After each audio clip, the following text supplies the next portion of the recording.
Hello friends, स्वागत है आपका वाईपी एजुकेशन ट्रिक चैनल पर। जैसा कि आपको पता है, क्लास 12 एग्रीकल्चर का सिलेबस चल रहा है और सब्जेक्ट है आपका पशुपालन। सब्जेक्ट आपका है पशुपालन, क्लास है 12 एग्रीकल्चर। चैनल है आपका, जिस चैनल पे आप वीडियो देख रहे हो, वाईपी एजुकेशन ट्रिक चैनल। ये हमारा व्हाट्सअप नंबर 8650415957। तो बेटा, आपको बताना चाहेंगे कि आप हमारे चैनल पे नए हैं या अभी तक आपने हमारे चैनल को सब्सक्राइब नहीं करा है, तो आप नीचे रेड कलर के सब्सक्राइब बटन पे क्लिक कर लें और बराबर में बेल आइकन की घंटी है, उसको भी प्रेस कर लें। इससे क्या होगा कि जब भी हम वीडियो को अपलोड करेंगे तो उसका नोटिफिकेशन सबसे पहले आपके पास पहुँच जाएगा। चलिए करते हैं बिना किसी देरी की टॉपिक की शुरुआत। देखो बेटा, आपका एनिमल हस्बेंड्री जो सब्जेक्ट है वो चल रहा है और बहुत जल्द 4 से 5 दिनों के अंदर अंदर आपका जो सिलेबस है एनिमल हस्बेंड्री का वो बिल्कुल कंप्लीट कर दिया जाएगा। तो रोज़ाना आप 8 बजे देखिए क्लास। रोज़ाना आपको बेटा ये शाम को 8 बजे क्लास मिलती है इसकी, ठीक है, 8 बजे। मेरे चैनल पे आपके लगभग 4 सब्जेक्ट क्लास 12 एग्रीकल्चर के कंप्लीट करा चुका हूँ मैं। आराम से जाइए, आप प्लेलिस्ट को खोलिए, मेरे चैनल पे जाइए पहले, उसके बाद आप प्ले लिस्ट पर जाइए और प्ले लिस्ट मैंने हर सब्जेक्ट की आपके लिए बना दी है। वहाँ से आप एक एक सब्जेक्ट को आप अच्छे से घर बैठे अपनी तैयारी कर सकते हैं। तो बेटा, जो इस वीडियो में हम 3 टॉपिक्स को लेके आए हैं, तीनों टॉपिक्स काफ़ी इंपॉर्टेंट टॉपिक्स हैं। तो एक एक टॉपिक को हम अच्छे से कवर करेंगे। देखो बेटा, यहाँ पे लिखा है, देखो ये हेडिंग है, आपकी मेन हेडिंग है ये। यहाँ से क्वेश्चन आपसे ये बनेगा कि कान काटने की मशीन के प्रकार बताओ। ये क्वेश्चन आपसे पूछा जाएगा। तो देखो, यह जो मशीन है ये 2 प्रकार की होती है। आप क्या बोलोगे? ये जो कान काटने वाली मशीन है, ये आपकी मशीन है, वो 2 प्रकार की होती है। एक जो पहली होती है वो है साइड ईयर पंच, सेकंड है सेंट्रल ईयर पंच। ठीक, ये 2 प्रकार की मशीन है, ये आपको बताना है। कान काटने की मशीन के प्रकार पूछ रहा है यहाँ पे, ये ध्यान रखना। तो ये 2 प्रकार की है मशीन, 2 प्रकार की होती है। पहली है साइड ईयर पंच और सेकेंड है सेंट्रल ईयर पंच। इसके बाद हम इसके कार्य की बात करें, यानी इसके फंक्शन की बात करें कि कान काटने वाली मशीन है, इसका कार्य क्या होता है। तो समझो, देखो किस लिए इसका यूज करते हैं। तो देखो बेटा, यह मशीन पशुओं को चिन्हित करने का कार्य करती है। किस लिए? पशुओं को चिन्हित करने का कार्य करती है।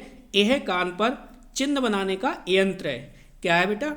ये कान पर चिन्ह बनाने का यंत्र है, ये कान को पर एक पहचान बनाने का यंत्र है, इस प्रकार से आप कह सकते हो।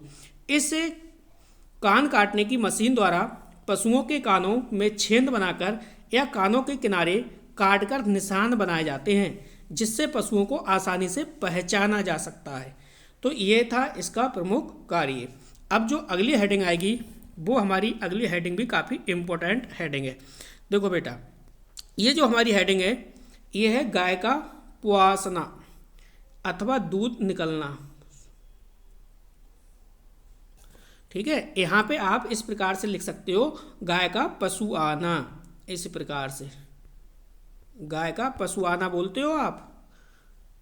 ठीक है, ये वो वाला शब्द है। और इसे अगर एनिमल हस्बेंड्री की भाषा में लिखोगे तो ये लिखोगे बेटा यहाँ पे पुआसना। ठीक है, यानी दूध उतारने से पहले गाय को क्या करना पड़ता है? पशुआना पड़ता है। चलो समझिए अब। तो जल्दी से वीडियो को लाइक कर दीजिए, वीडियो को लाइक नहीं करा, वीडियो को लाइक कर दीजिए और वीडियो की लिंक को अपने सभी दोस्तों में शेयर भी कर दीजिए। देखो बेटा, किस प्रकार से आपको गाय को पुआसना है एवं उससे दूध निकालना है। तो देखो, गाय के स्तनों में दूध का उतार तंत्रिकीय एवं हार्मोन, ये देखिए लिखा है हार्मोनी। ठीक है, आपको यहाँ पे हार्मोन रखना है याद, कोई टेंशन नहीं होगी। गाय के स्तनों यानी जो स्तन है उसके, ठीक है, उसमें दूध का उतार तंत्रिकीय एवं हार्मोनिक क्रियाओं के संयुक्त प्रभाव द्वारा नियंत्रित होता है, यानी कंट्रोल होता है। दूध दुहे जाने के पूर्व, यानी दूध को दूने से पहले गाय के उद्दीपन, यानी उद्दीपन को इंग्लिश में बोलते हैं स्टिमुलस, की आवश्यकता होती है। जब बछड़ा थन को चूसता है तो स्तनों पर बछड़े द्वारा डाला गया दबाव उद्दीपन का कार्य करता है। क्या समझा आपने? आपने समझा कि भाई जब दूध को दोहने से पूर्व गाय को उद्दीपन यानी स्टिमुलस की आवश्यकता होती है। जब बछड़ा थन को चूसता है तो स्तनों पर बछड़े द्वारा डाला गया दबाव उद्दीपन का कार्य करता है। तंत्रिका प्रणाली, पश्च पीयूष ग्रंथि का संदेश प्रसारित करती है जब यह ग्रंथि एक ऑक्सीटोसिन, यहाँ पे क्या लिखा है बेटा, ऑक्सीटोसिन नामक हार्मोन को निमुक्त करती है। यह हार्मोन रक्त में परिसंचरण करता हुआ अयन में पहुंचता है। जो ऑक्सीटोसिन नामक हार्मोन है इसको क्या कर देता है, निमुक्त कर देता है।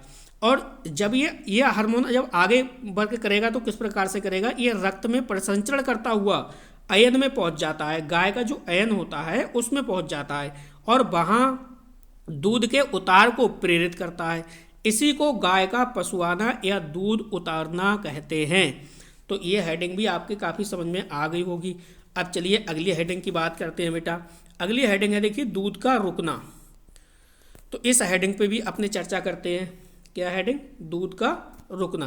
देखो, यदि जानवर को पवासने के समय या पशुराने के समय किसी कारणवश जानवर डर जाता है, जैसे मान लो आप गाय का दूध निकालने जाते हो, ठीक है, और जब गाय क्या हो, पवासने यानी कह सकते हो पशुआने का समय हो गाय का, या फिर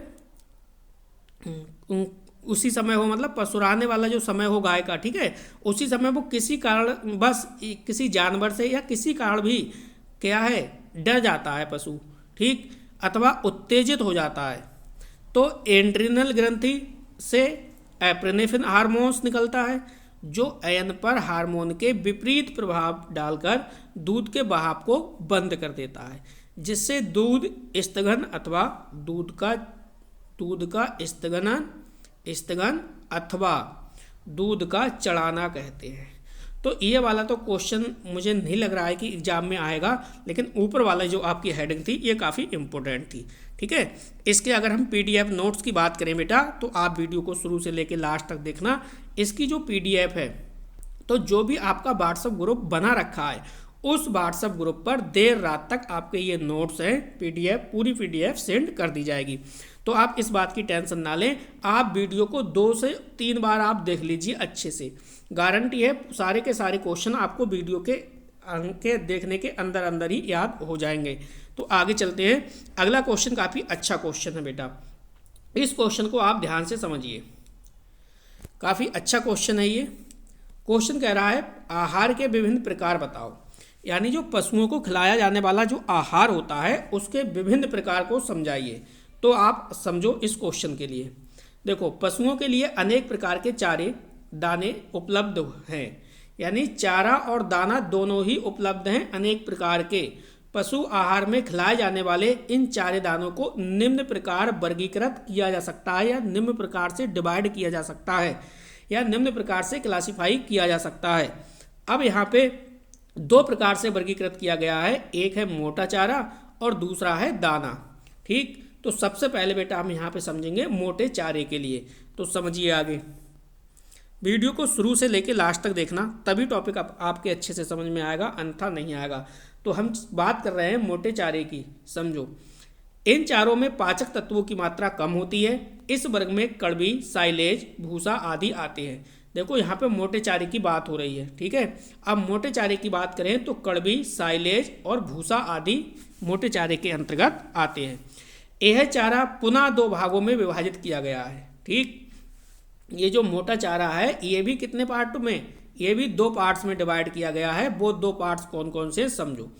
पहला है मोटे हरे अथवा रसीले चारे, मोटे हरे अथवा रसीले चारे, पहले इसको समझेंगे, इसके बाद इसका दूसरा टाइप आएगा उसको समझेंगे। लेकिन जो मोटा, हरा और रसीला चारा है ये भी बेटा 2 प्रकार का होता है। तो थोड़ा सा गहराई से क्वेश्चन को समझना, हो सकता है आपको कन्फ्यूजन इसमें हो, लेकिन कन्फ्यूजन हम आपकी नहीं होने देंगे। चलिए समझिए। देखो, मोटे चारे, मोटे हरे अथवा रसीले चारे वे चारे जिनमें नमी की मात्रा अधिक पाई जाती है। आपसे ये कह रहा है कि ऐसा चारा जिसमें नमी यानी मॉइस्चर की मात्रा क्या हो, अधिक हो, तथा शुष्क पदार्थ की मात्रा कम हो, शुष्क पदार्थ की मात्रा कम हो, इस श्रेणी में आते हैं। यह हरे मोटे चारे भी निम्न 2 प्रकार के होते हैं। अच्छा, अब हरे मोटे चारे की बात करें, ये 2 प्रकार कौन कौन से होते हैं। तो पहला प्रकार है फरीदार रसीले मोटे चारे और दूसरा है बेफलीदार हरे मोटे चारे। चलो समझो इसको। तो जो पहली हेडिंग है आपकी वो है फलीदार रसीले मोटे चारे। देखो इस वर्ग में मुख्यतः बरसीम, रिचका, मटर, लोबिया, ग्वार तथा मेथी आते हैं। यह चारे रुचिकर, स्वादिष्ट तथा पाचक होते हैं। ये तो थे आपके फलीदार रसीले मोटे चारे। अब इसका जो सेकंड प्रकार है, दूसरा प्रकार है, वो है बेफलीदार हरे मोटे चारे। इस वर्ग में 3 प्रकार के हरे चारे आते हैं। एक तो बेचारे जो कि खेतों अथवा चरागाहों में स्वयं उगाते हैं। जैसे अगर हम एग्जाम्पल्स की बात करें तो जैसे दूब घास, मोथा आदि। ये तो अपने आप ही प्रकृति में उगाते हैं, इनको फसल के माध्यम से नहीं उगाया जाता। दूसरा है दूसरी प्रकार के बेचारे आते हैं जिनकी फसलों खेतों में बोकर उगाई जाती है। यानी इसके अंतर्गत वो चारा आता है जो आप अपने खेतों में बोकर उगाते हो। जैसे अगर हम एग्जाम्पल्स की बात करें तो जैसे मक्का हो गया, ज्वार हो गया, बाजरा, जई तथा हाथी घास और गिन्नी घास आदि। ठीक, ये हो गए 2 प्रकार के। अब देखिए तीसरे प्रकार की अगर बेटा यहाँ पे हम बात करें तो जो तीसरा प्रकार का चारा है तो उसमें क्या होता है समझो आप। देखो तीसरे प्रकार के चारे में इन चारों के अभाव में सुरक्षित किए हुए चारे खिलाए जाते हैं। अब सुरक्षित किए चारा कौन सा है? जैसे साइलेज। मैंने आपको साइलेज का पूरा क्वेश्चन कंप्लीट करा दिया। अब यहाँ साइलेज का मतलब आप अच्छे से समझ गए होंगे कि साइलेज है क्या। ठीक है, पूरा लॉन्ग क्वेश्चन मैंने आपको साइलेज के बारे में डिटेल से कराया था। उपरोक्त फसलों में से किसी भी फसल से साइलेज बनाया जा सकता था या बनाया जा सकता है। इन चारों से मुख्यतः कार्बोहाइड्रेट प्राप्त होते हैं। यानी जो इस प्रकार के चारा जो आपको बताया गया था इससे मुख्यतः आप जानवरों को क्या मिलता है? कार्बोहाइड्रेट। आगे समझिए। अब देखिए दूसरा प्रकार आया था उसमें, वो था सूखे अथवा बेरसीले चारे। ठीक, इसको समझिए आप। जब आपको पूरी PDF इसकी मिल जाएगी आपके ग्रुप में तो आपको कोई भी कन्फ्यूजन नहीं होगी। यहाँ पे समझो हरे चारों की अपेक्षा सूखे चारे बहुत कम पाचनशील होते हैं। देखो हरा चारा रसीलेदार होता है इसलिए वो उसका पाचन जो जानवर हैं अच्छे से कर लेते हैं, परंतु जो सूखा चारा होता है, ये वाला सूखा चारा, इसका पाचनशील जो है वो बहुत कम होता है। ये भी 2 प्रकार के होते हैं। देखो कौन कौन से 2 प्रकार हैं। जैसे पहला इसमें कह रहा है कि सूखे फलीदार चारे, दूसरा है सूखे बेफलीदार चारे। तो समझते हैं, पहला समझते हैं इसमें सूखे फलीदार चारे।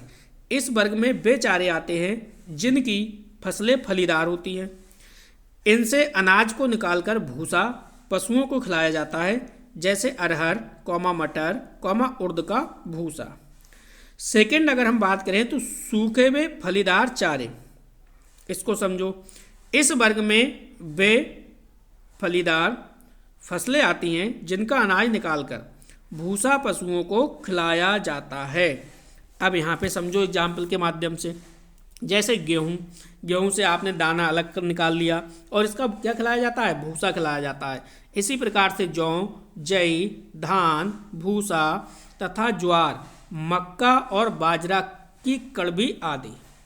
इस वर्ग में आने वाले चारों में क्या है? प्रोटीन नहीं के बराबर होता। भाई प्रोटीन नहीं होता, सूखे चारे में प्रोटीन नहीं होता, इस बात को आपको ध्यान में रखना है।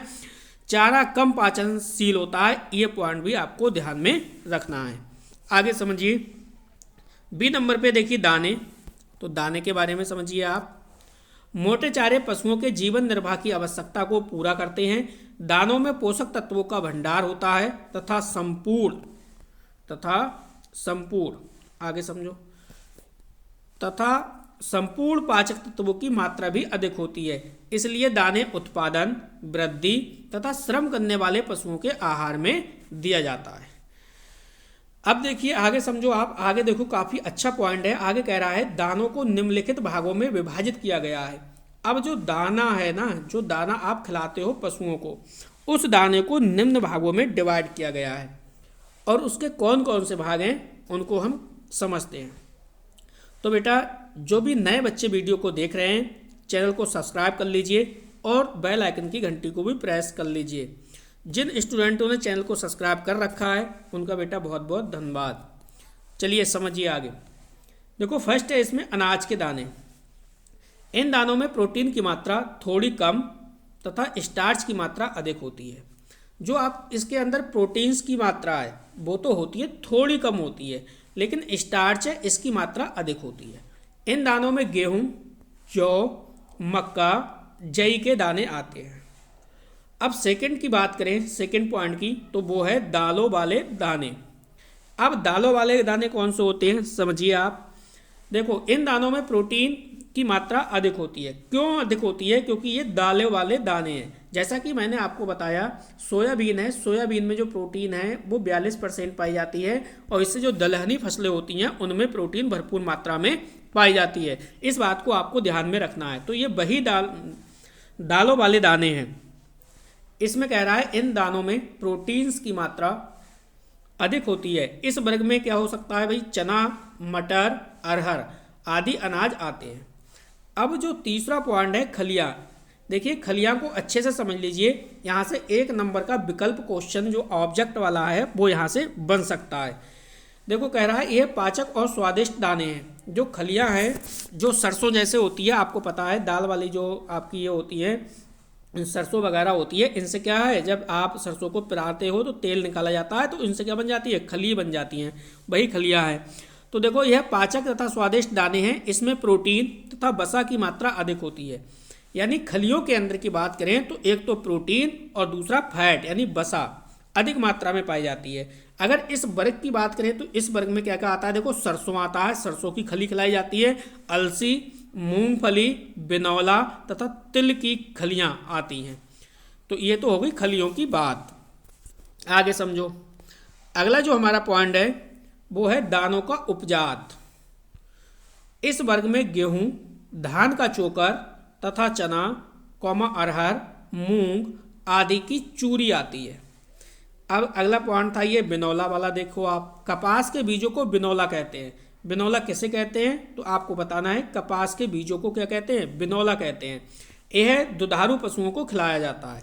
बिनौला जो दूध देने वाले पशु होते हैं इनको खिलाया जाता है। नेक्स्ट हेडिंग है पशु तथा औद्योगिक उपजात। इस वर्ग में दूध तथा दूध से बने अन्य पदार्थ जैसे लगा देखो बोन मील, मछली का चूड़, सीरा तथा ईस्ट द्वारा उपयोगी पदार्थ आते हैं। आपको बता दें, देखिए आप देख रहे हैं वाईपी एजुकेशन ट्रिक चैनल। आप चैनल को सब्सक्राइब करके रखिए और बेल आइकन की घंटी को प्रेस करके रखिए। इसी पे आपके एग्जाम के लिए टॉप 25 इम्पोर्टेंट क्वेश्चन आपको प्रोवाइड कराए जाएंगे, जो कि पेपर आपका जो आएगा वो टॉप 25 इम्पोर्टेंट क्वेश्चन से बाहर नहीं आएगा। और आपको एक बात बता दें, ऑल यूपी का पेपर एग्रीकल्चर का बिल्कुल सेम होता है। इस बात को आपको ध्यान में रखना है। ये क्वेश्चन देखिए काफ़ी बेहतरीन क्वेश्चन आपके लिए लग चुका है। क्वेश्चन कह रहा है गौ दोहन के सिद्धांत बताओ। तो भैया गौ दोहन के सिद्धांतों को समझते हैं। वीडियो थोड़ा लंबा हो सकता है लेकिन आपके लिए काफ़ी इम्पोर्टेंट वीडियो है। समझो गौ दोहन के हम सिद्धांतों को अब समझेंगे। देखो प्रकृति की ओर से मादा पशुओं में दूध उनके नवजात बच्चों के लिए उत्पन्न होता है। आप इस लाइन को समझ गए होंगे कि प्रकृति की ओर से जो मादा पशु हैं, कौन से पशु? मादा पशु। मादा पशु में दूध उनके जो नवजात बच्चे हैं उसके लिए उत्पन्न होता है। जब बच्चा माँ का दूध पीता है तो माँ को सुख का अनुभव होता है। इस पॉइंट को भी समझ गए। इसलिए ग्वाले द्वारा गाय का दूध निकालते समय यह सावधानी बरतनी चाहिए कि गौ दोहन पशु को ऐसा लगे जैसा उसका बच्चा ही दूध पी रहा हो। इस बात को भी आप समझ गए। आगे समझो। तभी वह सारा दूध उतारेगी, अन्यथा नहीं। आप समझ गए। इसके कहने का मतलब है भाई प्रकृति की ओर से मादा पशुओं में दूध उनके नवजात बच्चों के लिए उत्पन्न होता है। जब बच्चा माँ का दूध पीता है तो माँ को सुख का अनुभव प्राप्त होता है। इसलिए ग्वाले द्वारा दूध निकालते समय यह सावधानी बरतनी चाहिए। इस प्रकार से दूध को दोना चाहिए जैसे कि उसका बच्चा ही पी रहा हो, तभी वो सारा दूध जो गाय है वो उतारेगी। ठीक है। इसके अतिरिक्त मादा पशुओं के दुग्ध उत्पादन अंग बहुत ही कोमल होते हैं, जरा सी असावधानी पशुओं को परेशानी पैदा कर सकती है। आगे समझिए बेटा, जो अगली हेडिंग है उसको समझो। अब देखो यहाँ से होते हैं हमारे सिद्धांत शुरू। क्या कह रहा है, गौ दोहन में निम्नलिखित सिद्धांतों को ध्यान में रखना आवश्यक होता है। तो कौन कौन से सिद्धांत हैं, एक एक सिद्धांत को हम समझेंगे। तो देखो, पहला जो सिद्धांत आपकी स्क्रीन पे दे रखा है वो है गौ दोहन की नियमितता। इस सिद्धांत को समझिए। गौ दोहन प्रतिदिन एक नियत समय पर ही किया जाना चाहिए, यानी हर दिन सुबह शाम आप टाइम फिक्स कर लो, उसी टाइम पे गौ दोहन को दूना चाहिए, गौ को दूना चाहिए। गौ दोहन चाहे दिन में 2 या 3 बार किया जाए, उसका एक निश्चित समय होना चाहिए। ठीक, जहाँ तक संभव हो इसमें उलटफेर नहीं करना चाहिए। तो पहली यही थी गौ दोहन की नियमितता, यानी फिक्स टाइम आपको रखना है। सेकंड इसका सिद्धांत समझते हैं। देखो बेटा, सेकंड सिद्धांत, गौ दोहन कार्य में शीघ्रता, यानी शीघ्रता का मतलब है तेजी। गौ को अपने दूते समय कार्य में क्या करनी है, तेजी लानी है, तेजी से दूध को दूना है। देखो, गौ दोहन का कार्य जितना शीघ्र पूरा होगा, पशु उतना ही आराम अनुभव करेगा और पूरा दूध उतार देगा। अधिक समय में दूध निकालने पर दूध का जो उत्पादन है वो कम हो जाता है। यानी अगर ज़्यादा समय आप लगाओगे दूध को दूने में, ज़्यादा टाइम में दोगे, तो प्रॉपर उतना दूध नहीं निकाल पाओगे जितना कि कम समय में निकाल लोगे। अतः 5 से 7 मिनट में ही दूध निकाल लेना चाहिए। देखो, टाइम भी दे रखा है इन्होंने, 5 से 7 मिनट के अंदर अंदर आपको गाय का दूध सारा निकालना है। तीसरा सिद्धांत समझते हैं। बेटा, जो तीसरा सिद्धांत है आपका वो है गौ दोहन के समय पूर्ण शांति। गौ दोहन के समय पूर्ण शांति, इसको समझो। गौ दोहन के समय वातावरण पूर्ण रूप से शांत होना चाहिए, यानी जहाँ पे भी आपने गाय को बांध रखा है, या फिर आप ये कह सकते हो जहाँ पे भी आप दूध निकाल रहे हो गाय का, उस समय वहाँ का जो वातावरण है वो बिल्कुल शांत होना चाहिए, अन्यथा पशु पूरा दूध नहीं उतारेगा। गौ दोहन से पूर्व भी पशु को डराना, धमकाना, मारना या पशु के लिए भय का वातावरण नहीं होना चाहिए। दूध दूते समय आसपास कहीं शोरगुल अथवा कुत्ते इत्यादि भौंकने अथवा लड़ने ना पाए।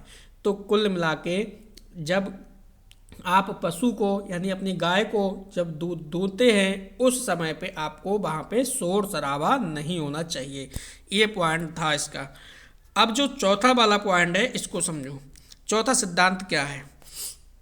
चौथा सिद्धांत कह रहा है गौ दोहन की पूर्णता। इस बात को समझो। गौ दोहन करते समय चारों थनों का सारा दूध निकाल लेना चाहिए, यानी जो भी 4 थन हैं गाय के, उनका सारा दूध निकाल लेना चाहिए। और यदि बच्चे के लिए दूध छोड़ना हो तो चारों थनों में बराबर बराबर दूध छोड़कर बच्चे को तुरंत पिला देना चाहिए। ये है गौ दोहन की पूर्णता। अगला जो सिद्धांत है, अगला सिद्धांत समझो आप, 5वां, ये कह रहा है गौ दोहन कार्य में पूर्ण स्वच्छता। बिल्कुल सही बात है। ये देखिए काफ़ी इंपॉर्टेंट पॉइंट है, ये काफ़ी इंपॉर्टेंट सिद्धांत आप कह सकते हो कि भाई गौ को जब दोहन करोगे तो उस समय पूर्ण स्वच्छता आपको बरतनी होगी। देखो, दूध दोते समय गाय ग्वाला बर्तन, यानी गाय तो गाय है ही, ग्वाला यानी जो दूध को दूने वाला है और जिस बर्तन में दूने वाला है उस बर्तन की बात हो रही है, तथा जिस स्थान पर गाय बंधी है उस स्थान की बात हो रही है, आदि पूर्ण रूप से क्या हो, साफ और स्वच्छ होना चाहिए। दूषित दूध हमें लाभ के स्थान पर हानि पहुंचाने का कार्य करता है। तो ये भी बात आपको ध्यान रखनी है। अगला सिद्धांत की ओर चलते हैं। जल्दी से वीडियो को लाइक कर दीजिए और वीडियो की लिंक को अपने सभी दोस्तों में शेयर भी कर दीजिए। तो देखो, जो 6 वाला सिद्धांत है उस सिद्धांत को अपने लोग समझते हैं। ये कह रहा है दो दोहन के, यानी 2 की जगह आपको यहाँ पे देखिए, अभी मैं चेक करूँगा यहाँ पे क्या है, मिस्टेक तो नहीं है कहीं टाइपिंग में। गौ दोहन के बीच का अंतर होना चाहिए। यहाँ पे क्या होना चाहिए, यहाँ पे गौ होना चाहिए। देखो, 10 लीटर दूध देने वाली गायों को 24 घंटे में 2 बार और 10 से 20 लीटर दूध देने वाली गायों को 24 घंटे में 3 बार दोना चाहिए। ऐसी गायों का दूध दिन में 3 बार निकालने पर दूध की मात्रा 10% बढ़ जाती है। तो यहाँ पे यही आएगा गौ दोहन के बीच का अंतरण। ठीक है, ये वाला सिद्धांत भी आपका क्लियर हो गया। अगला जो सिद्धांत है आपका, वो सिद्धांत कह रहा है सतत दोहन। सतत का मतलब है यहाँ पे लगातार। देखो, दोहन कार्य बीच में रुकना नहीं चाहिए, यानी जब आप गाय को दूते हो तो गाय को दूते समय बीच में नहीं रुकना है। ठीक, इससे दुग्ध उत्पादन पर बुरा प्रभाव पड़ता है। तो ये सतत दोहन हो गया। अगला जो सिद्धांत है, नेक्स्ट सिद्धांत देखिए, 8वां आपका सिद्धांत है ये समान गति दोहन। गति कैसी हो, स्पीड आपकी कैसी हो, बिल्कुल एक समान हो। देखो, दोहन समान गति से करना, आगे समझिए, दोहन समान गति से करना अति आवश्यक होता है। अति आवश्यक होता है। समान और तेज गति से दूध निकालने पर दूध का उत्पादन बढ़ जाता है। 9वां सिद्धांत समझिए, प्रथम दूध निष्कासन। ये भी काफ़ी इम्पोर्टेंट है।